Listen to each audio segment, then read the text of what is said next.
There is a kind of parasite in your mind right now. It's stopping you from seeing reality. And I want to tell you that I'm not using that word poetically. I mean the biological definition of a parasite. And a parasite has 4 basic traits. It needs a host. It consumes the resources of the host. It alters the host's behavior to promote its own survival. And 4, it replicates through the host into a new host. Language meets every criteria of a parasite, and I'm going to prove it to you. I want to literally show you this thing inside of your head right now.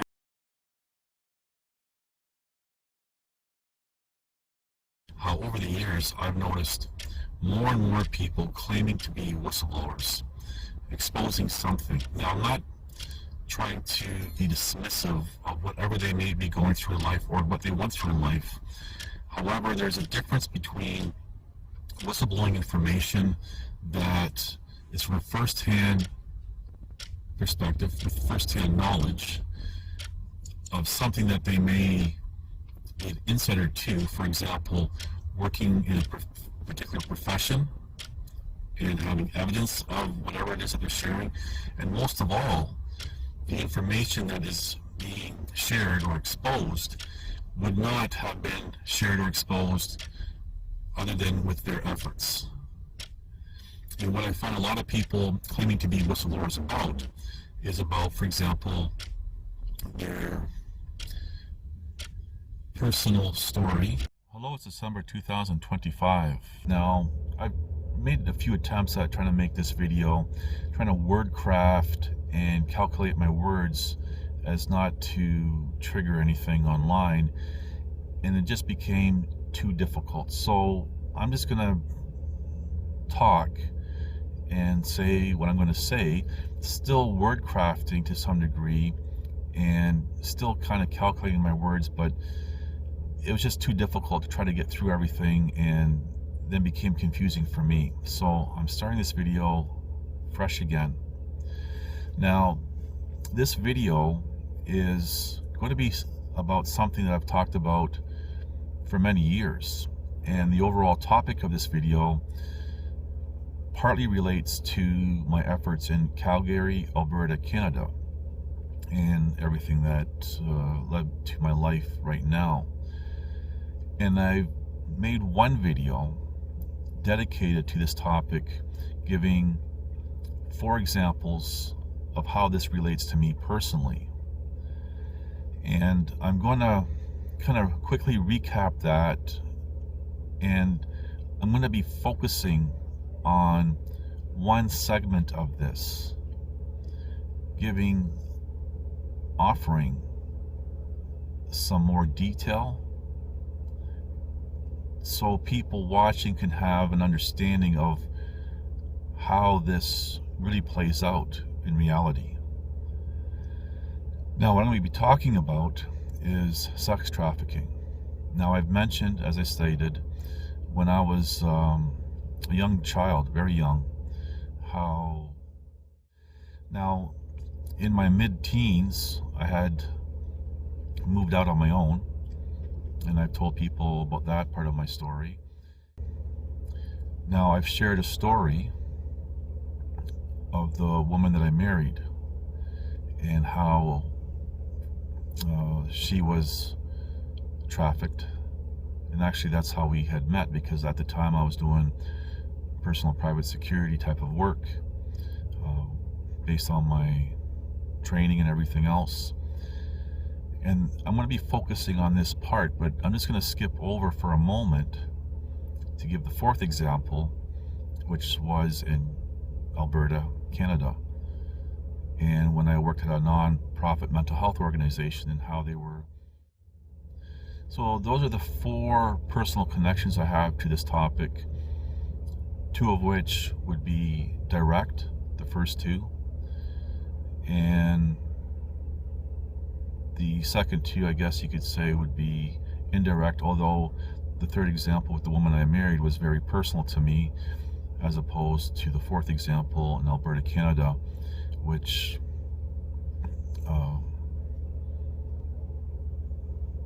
I guess you could say as a third party.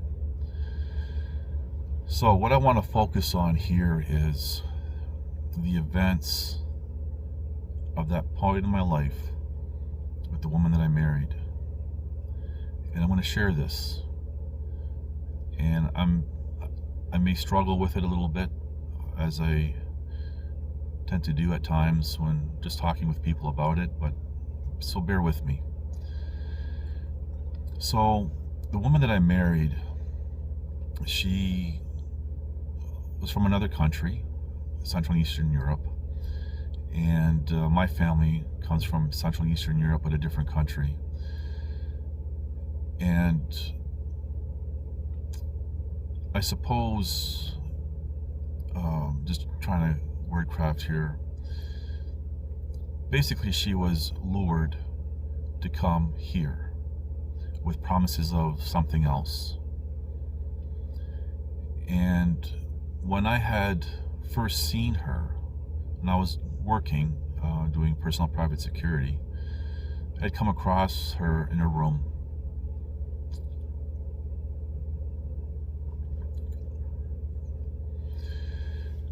She was sitting, but kind of like in a fetal position, crying, saying that she shouldn't be there. This is all wrong. This is not how what she thought. Everything else. And I ended up asking her, you know, what's going on? And she had said that they took her papers. So she had no passport, no identification, nothing. And I just happened to be at that place at that time. I can't say at the right place at the right time or at the wrong place at the wrong time. It is what it is. And I realized that what was going on. There was an agency back in her country that had promised the world.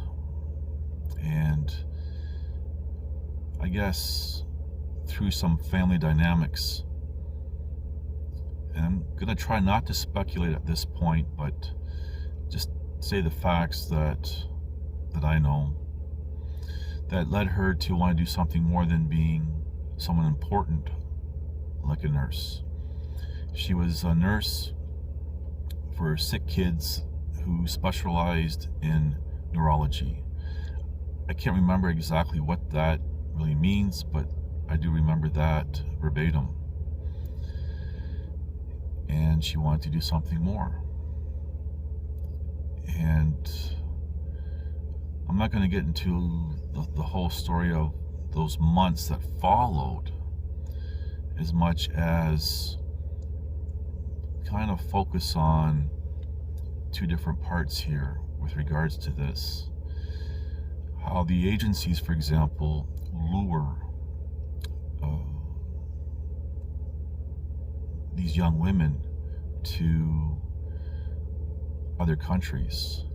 Now, I remember hearing about this at the time now that I had met her, and even to this day, recently, talking to women my age who remember those times, who are from other countries over there, Central and Eastern Europe, remembering when they were that age, hearing, you know, all these stories of these agencies promising, if you want to be like a live-in nanny, to movies, to all sorts of stuff, school, and they would help these beautiful young women to go and build a good life for themselves.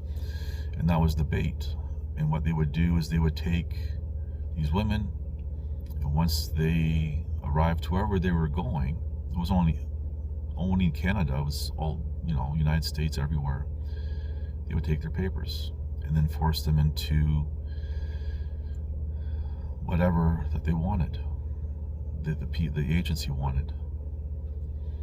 And they would compensate these women, so it wasn't like they didn't get paid, but perhaps that was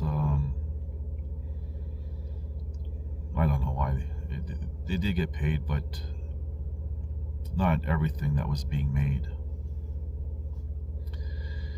So these agencies had complete control over the women, and now some of these young women knew exactly what they're getting into, and some of them even enjoyed it. They liked that lifestyle, which is fine. I'm not saying either way, good or bad. I'm just saying how it is, or how it was. So these women would participate and go on. A lot of them were duped. And then simply said, okay, well, whatever it is, what it is. So there's a whole spectrum. A lot of people think that women who are in the sex trade industry are all forced and they're miserable. A lot of women use that either to make more money or just to gain sympathy, the victim card. It's been going on for a long time. But here's something that I really want to narrow in on with a little more detail. Now, my overall conclusion of this I cannot prove, but I can kind of maybe share some facts on how the woman I married got dragged into this, perhaps before the agency, and how she got tied in with the agency. And this could have something to do with a family member who had some involvement. And I say this because there were things that, for example, she would say without thinking or even slip up, that started to have me going, what's going on here? And there was a few times where I've witnessed a few things that really, for me, I drew a conclusion, but really had me going, oh, this is really messed up for her. And how long has she been taking this abuse from this family member, if my conclusions were correct? And then this could lead into the involvement of this individual, perhaps even a few individuals of the family and the agency. And this is how she found herself in that situation. She's very intelligent, and it's not uncommon, for example, to have family members do that kind of thing to their own family. And I'm just trying to give some little more information without giving away too much, because again, the conclusion that I came up with at that time, I can't prove, but there's enough there to really make me go, She never chose that lifestyle. And I had stated that when I ended up residing overseas in her country for about 2 years in the late 1990s, and we were going through that with the agency, and always really me looking over my shoulder to see if this agency would be bold enough to try to pick her up, say off the street or something, like, just as an example. And then we had to deal with her family dynamics towards myself, which ties in maybe a little bit to what I just said, and then dealing with my own family dynamics my mother, causing me a lot of grief for whatever reason that she would do this to me throughout my life, not thinking that it would impact her, and she had no clue what was really going on, because she, I don't know how to say, wasn't really a part of my life, although I was trying to bring her back into my life, because I thought, you know, I'm getting married, and I got married, things would change, and nothing changed. And even in 2020, when I thought I was reuniting with my mother, I was so happy. I thought she had changed, and she hadn't changed. But that's that. So really, I just wanted to give a little insight on how these agencies lure young women, and how there can be a family member that may be behind a young lady getting involved in this somehow. Again, I know things that were said, that I heard, and I know the things that I've seen. And I really pray that I'm wrong about it. But it is what it is. So that's really just what I wanted to share. A little more insight into that whole world. And I remember that time of my life being exposed to that, trying to wordcraft, being exposed to environments that, as a descriptive, one might say, were very shady because of the type of work that I was doing, not because I wanted to really be there, but whatever. And the things that I witnessed with some of these girls who were lured and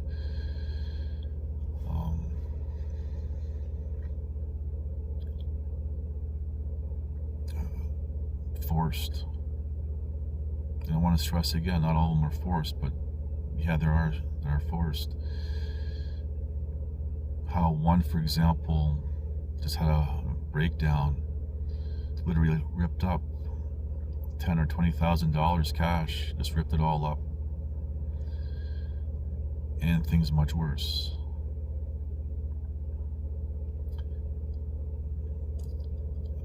It's a sad world. And on the rare chance that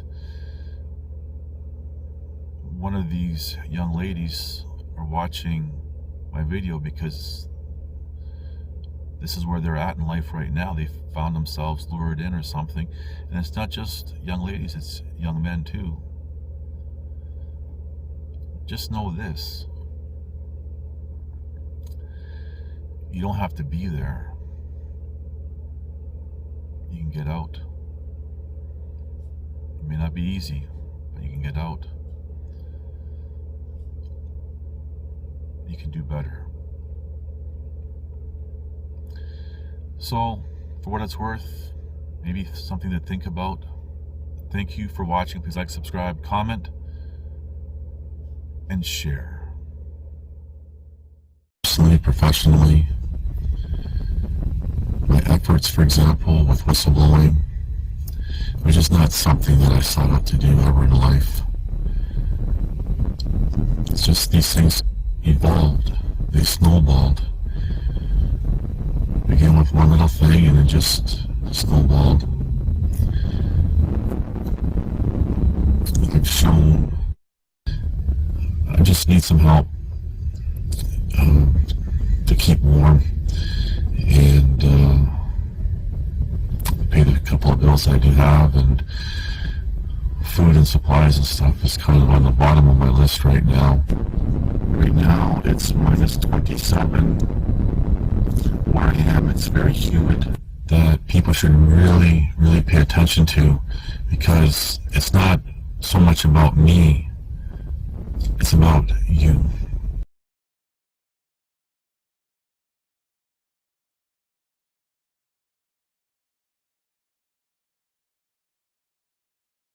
Do you get it now? And there's all behind the scene crap that no one knows about. See, I need to get the hell out of here. it's called self-preservation. You're done. Especially something like this. Something along these lines. Well, But they all fucking planned it. Just remember, I was one man against many. Fighting a losing battle, but I still fought to the end. That means press on. That means endure. That means God cannot fail, and you're not going to give up. That's not an option for a child of God. This means you are going to be remembered.